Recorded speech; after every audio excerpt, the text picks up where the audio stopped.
будет ли Россия помогать США после ее краха? Знаете,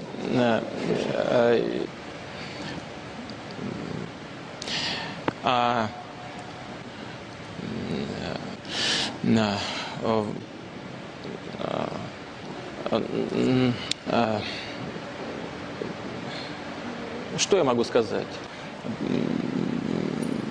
Там вот в целом, все-таки,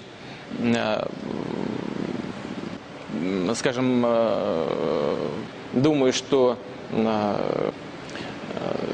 ну, вы знаете лучше, чем я, но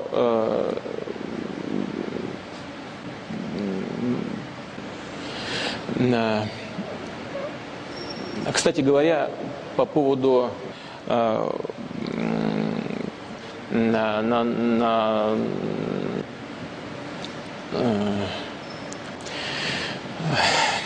вот я сейчас во Франции был, мне тоже вопрос задавали.